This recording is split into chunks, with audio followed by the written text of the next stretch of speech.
नवां बाब। साउल का मसीह पर ईमान लाना। और साउल जो अभी तक खुदावंद के शागिर्दों के धमकाने और कत्ल करने की धुन में था, सरदार काहिन के पास गया और उससे दमिश्क के इबादत खानों के लिए इस मजमून के खत मांगे कि जिनको वो इस तरीक पर पाए, खा मर्द खा औरत, उनको बांधकर यरूशलेम में लाए। जब वो सफर करते करते दमिश्क के नजदीक पहुंचा तो ऐसा हुआ कि यकायक आसमान से एक नूर उसके गिरदा गिर्द आ चमका और वो जमीन पर गिर पड़ा और ये आवाज सुनी कि ऐ साउल, तू मुझे क्यों सताता है? उसने पूछा, ऐ खुदावन, तू कौन है? उसने कहा, मैं यीशु हूं जिसे तू सताता है। मगर उठ, शहर में जा, और जो तुझे करना चाहिए वो तुझसे कहा जाएगा।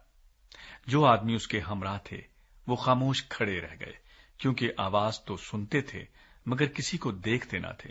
और साउल जमीन पर से उठा, लेकिन जब आंखें खोली तो उसको कुछ न दिखाई दिया। और लोग उसका हाथ पकड़कर दमिश्क में ले गए, और वो 3 दिन तक ना देख सका और ना उसने खाया न पिया। दमिश्क में हननिया नाम एक शागिर्द था। उससे खुदावंद ने रोया में कहा कि ऐ हननिया। उसने कहा, ऐ खुदावंद, मैं हाजिर हूं।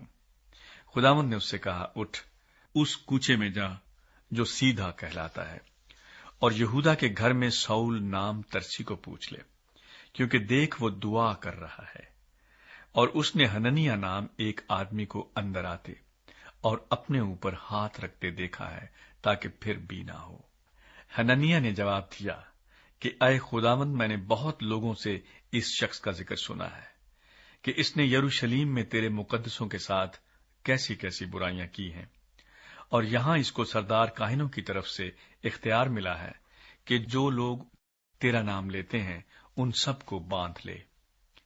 मगर खुदावंद ने उससे कहा कि तू जा, क्योंकि ये कौमों, बादशाहों और बनी इसराइल पर मेरा नाम जाहिर करने का मेरा चुना हुआ वसीला है, और मैं उसे जता दूंगा कि उसे मेरे नाम की खातिर किस कदर दुख उठाना पड़ेगा। बस हननिया जाकर उस घर में दाखिल हुआ और अपने हाथ उस पर रखकर कहा, ऐ भाई साउल, खुदावंद यानी यीशु जो तुझ पर उस राह में जिससे तू आया जाहिर हुआ था, उसी ने मुझे भेजा है कि तू बीनाई पाए और रूल कुद्स से भर जाए। और फौरन उसकी आंखों से छिलके से गिरे और वो बीना हो गया और उठकर बपतिस्मा लिया। फिर कुछ खाकर ताकत पाई।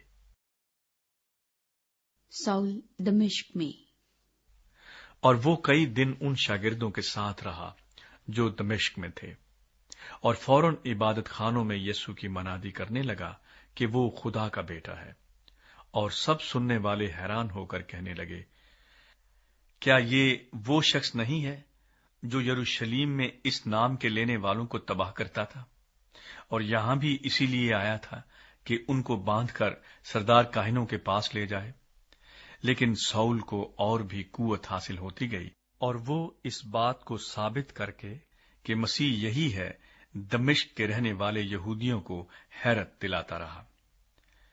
और जब बहुत दिन गुजर गए तो यहूदियों ने उसे मार डालने का मशवरा किया, मगर उनकी साजिश साउल को मालूम हो गई। वो तो उसे मार डालने के लिए रात दिन दरवाजों पर लगे रहे, लेकिन रात को उसके शागिर्दों ने उसे लेकर टोकरे में बिठाया और दीवार पर से लटकाकर उतार दिया। साउल की यरूशलेम में रसूलों से मुलाकात। उसने यरूशलेम में पहुंचकर शागिर्दों में मिल जाने की कोशिश की, और सब उससे डरते थे, क्योंकि उनको यकीन ना आता था कि ये शागिर्द है। मगर बरनबास ने उसे अपने साथ रसूलों के पास ले जाकर उनसे बयान किया कि इसने इस तरह राह में खुदावंद को देखा, और उसने इससे बातें की, और उसने दमिश्क में कैसी दलेरी के साथ यीशु के नाम से मनादी की। बस वो यरूशलेम में उनके साथ आता जाता रहा और दलेरी के साथ खुदावंद के नाम की मनादी करता था, और यूनानी माइल यहूदियों के साथ गुफ्तगू और बहस भी करता था। मगर वो उसे मार डालने के दरपे थे।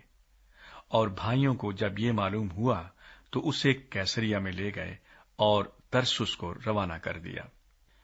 پس تمام یہودیہ اور گلیل اور سامریا میں کلیسیا کو چین ہو گیا اور اس کی ترقی ہوتی گئی، اور وہ خداوند کے خوف اور روح القدس کی تسلی پر چلتی اور بڑھتی جاتی تھی۔ پطرس لدا اور یافا میں۔ اور ایسا ہوا کہ پطرس ہر جگہ پھرتا ہوا ان مقدسوں کے پاس بھی پہنچا جو لدا میں رہتے تھے۔ وہاں اینیاس نام ایک مفلوج کو پایا جو 8 برس سے چارپائی پر پڑا تھا۔ پطرس نے اس سے کہا، اے اینیاس، یسوع مسیح تجھے شفا دیتا ہے، اٹھ، آپ اپنا بستر بچھا۔ وہ فوراً اٹھ کھڑا ہوا۔ تب لدا اور شارون کے سب رہنے والے اسے دیکھ کر خداوند کی طرف رجوع لائے۔ اور یافا میں ایک شاگرد تھی، تبیتا نام، جس کا ترجمہ ہرنی ہے۔ وہ بہت ہی نیک کام اور خیرات کیا کرتی تھی۔ انہی دنوں میں ایسا ہوا کہ وہ بیمار ہو کر مر گئی، اور اسے نہلا کر بالا خانے میں رکھ دیا۔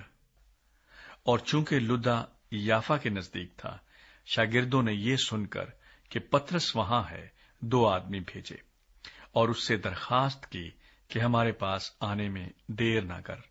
پطرس اٹھ کر ان کے ساتھ ہو لیا۔ جب پہنچا تو اسے بالا خانے میں لے گئے، اور سب بیوائیں روتی ہوئی اس کے پاس آ کھڑی ہوئیں، اور جو کرتے اور کپڑے ہرنی نے ان کے ساتھ میں رہ کر بنائے تھے دکھانے لگیں۔ پطرس نے سب کو باہر کر دیا اور گھٹنے ٹیک کر دعا کی، پھر لاش کی طرف متوجہ ہو کر کہا، اے تبیتا، اٹھ۔ پس اس نے آنکھیں کھول دیں اور پطرس کو دیکھ کر اٹھ بیٹھی۔ اس نے ہاتھ پکڑ کر اسے اٹھایا اور مقدسوں اور بیواؤں کو بلا کر اسے زندہ ان کے سپرد کیا۔ یہ بات سارے یافا میں مشہور ہو گئی، اور وہ تیرے خداوند پر ایمان لے آئے۔ اور ایسا ہوا کہ وہ بہت دن یافا میں شمعون نام دباغ کے ہاں رہا۔